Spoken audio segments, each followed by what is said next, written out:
So let's move from the gastrointestinal tract. We'll come back to that, but let's talk about those accessory organs. Remember, we said these are organs that aren't in that continuous tube of the gastrointestinal tract, the GI tract. These are other organs that contribute to digestion.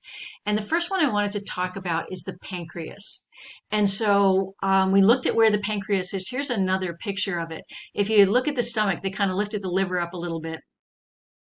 And the pancreas is behind the stomach. So you're kind of looking through the stomach, and the pancreas kind of lays behind there. And it says it's located behind the stomach. It produces something called pancreatic juice. And that enters the duodenum, which is the first part of the small intestine. So here's the stomach, and it goes into the duodenum, the first part of the small intestine. And so there's the pancreas kind of tucked in there, and you can see it also right there. There is a little tube, it's called the pancreatic duct, this little tube that I think the arrow should move up right there. But this little tube takes this pancreatic juice and squirts it into the small intestine, into the duodenum.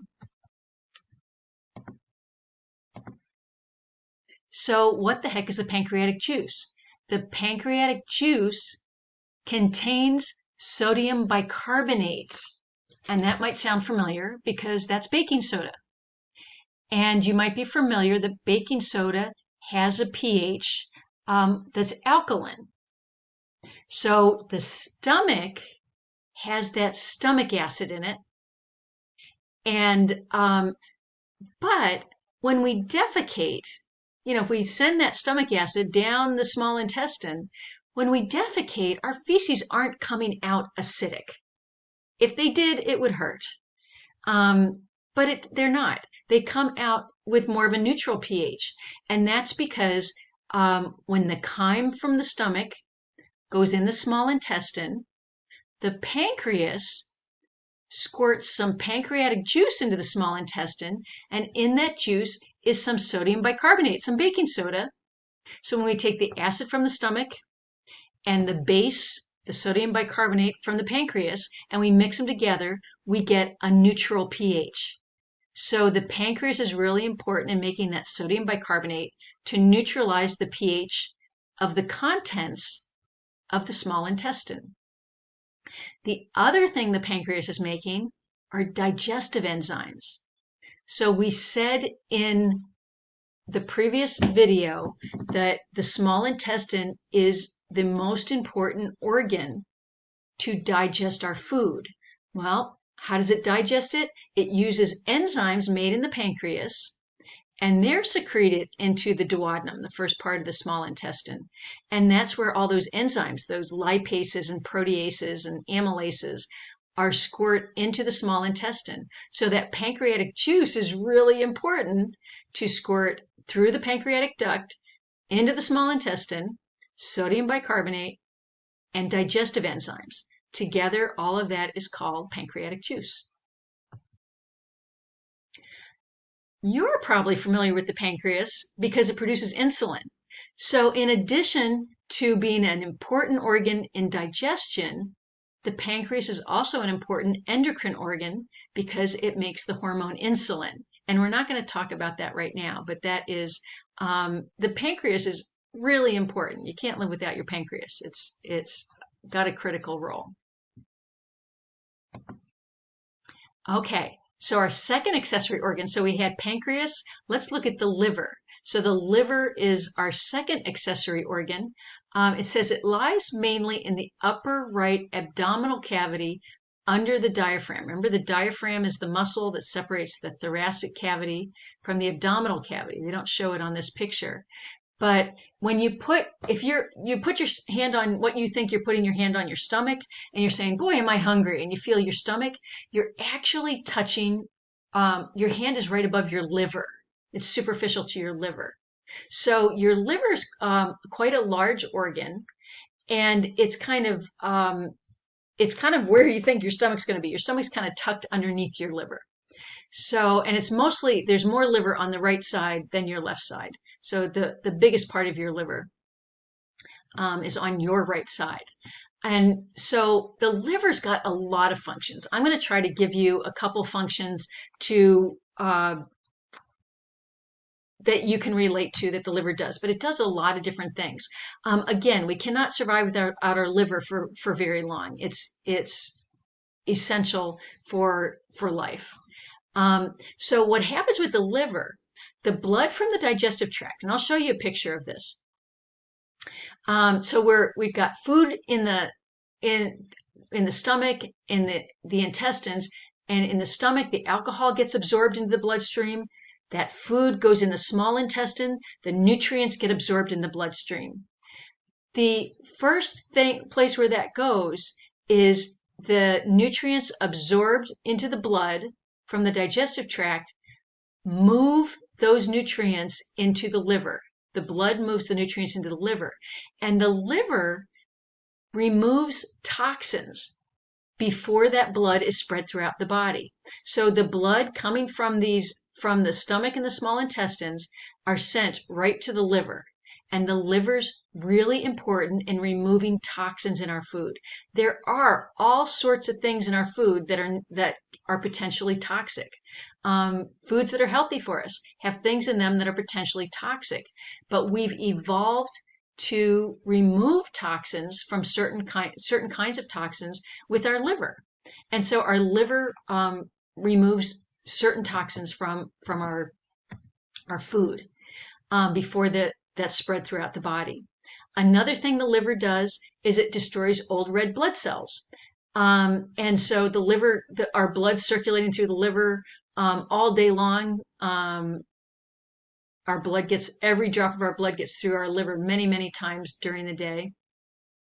And old blood cells get removed. And one of the things that happens is we end up with this stuff that's called bilirubin, but it's actually a breakdown product of hemoglobin. And our liver is going to make this stuff called bile. So bile is a breakdown product of hemoglobin, the red stuff in our blood. And so we talked about that already. And so bile is just it's a product of this digestion of hemoglobin. So you've got lots of red blood cells being broken down, and some of that hemoglobin goes into making this stuff called bile. And I'll show you what bile does in a minute. So the liver removes old red blood cells and makes bile. Another thing the liver does is it helps regulate blood cholesterol levels. Your liver's involved in taking cholesterol out of your food and releasing cholesterol when you need it to make new cells. Using some to help make bile. Oh, there's some cholesterol in bile also. But so liver's involved in regulating your blood cholesterol level. And one last thing I'm going to tell you about the liver is it stores glucose as glycogen. Remember, we said glucose is our blood sugar, but we're not eating all the time. So as we use our blood sugar, we've got to replenish it. Remember, glycogen is a big, long chain of glucose. It's one of our polysaccharides. And so our liver stores glycogen, and when our blood glucose starts getting low, we release glycogen into our blood. We break glycogen into glucose and release glucose into our blood. When our blood glucose is high, we make it into glycogen and store it in our liver. So it's just a way to store glucose away in between meals. Just wanted to show you this picture of what I mentioned, that remember the small intestines, the major part where nutrients are absorbed. So the nutrients in the small intestine go into the blood supply, and that blood supply is carried right to the liver. And the liver's going to take up excess sugar and make glycogen. It's also going to detoxify that blood. In case there are any toxins in our food, the liver has the ability to remove a lot of them. Remember, our stomach, the only thing that's absorbed through our stomach into the blood is alcohol. So also alcohol goes right from our stomach to our liver, which is why alcohol can damage the liver, because if you have high amounts of alcohol, it can be damaging. So all the blood from the stomach and the intestines goes to the liver before it's sent to the heart and circulated throughout the body. Our last accessory organ we want to talk about is the gallbladder. And the gallbladder is located on the underside of the liver. It's this little sac under the liver. So you have to kind of tilt the liver up. You can't feel it on the outside. It looks like it's sticking on the outside there. But if you're touching where your liver is, the gallbladder is kind of tucked underneath it. And the gallbladder stores and releases the bile into the small intestine. And so the liver makes bile from old red blood cells and hemoglobin, and it stores the bile in the gallbladder. So people get the gallbladder removed. You've heard of people having gallstones and getting their gallbladder removed. You can still have bile. You still have bile. The liver makes it. It's just released on a more continuous basis. It's released a little bit different. And it's not stored away. So what the heck? Why do we need bile? Bile is needed to help digestion by emulsifying lipids. So in a simple way, bile helps with lipid digestion. I'm going to show you a picture of what this means. Bile helps with lipid digestion. Without bile, certain lipids and fat-soluble vitamins are not absorbed into the blood. So we need bile for normal nutrition. We can survive without our gallbladder because the gallbladder only stores bile. It's the liver that actually makes bile. So I just wanted to show you this here. Here's a little container of bile. And notice that color. The reason why it's got this dark color is it's made from old red blood cells and extra hemoglobin. It also kind of looks like the color of feces. And that's because that's what makes feces the color of feces, bile. Now, why the heck do we need bile? Well, when you eat fats, remember fats and water do not mix. Lipids and water do not mix. And so you'll have, what can happen is you have these big globules of fat, and it's hard for them to get digested because they're not mixing with the water and the enzymes in our digestive tract. So bile can break up these globules of fat into smaller and smaller pieces of fat, or smaller globules of fat.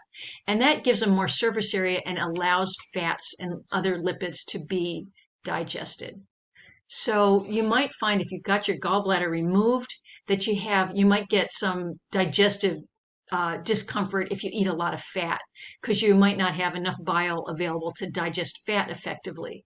But you can digest fat. It just might, lots at a time, might give you some GI distress. Oh, this is just showing you that here's like when we're absorbing nutrients from the digestive tract into the blood. We have carbohydrates. They're broken down by enzymes into glucose, and that glucose can go into our blood. We have all sorts of proteins we eat. There's enzymes that break down the proteins. The proteins can get absorbed through the walls of the blood vessels and go into the blood, from the digestive tract into the blood vessels and go into blood. Here we have fat. That fat can't get through the stomach and into the blood. So what happens? The bile coats it, breaks it up into smaller units, and now the enzymes can digest that and get that fat from the digestive system into the blood, or actually they're showing you into the lymph here, and we can talk about, we're not going to talk about that this semester, but ultimately the blood gets into the fats get into the blood supply. But you need these bile, or what we call bile salts, to help with the digestion of fat. So I'm going to stop right there.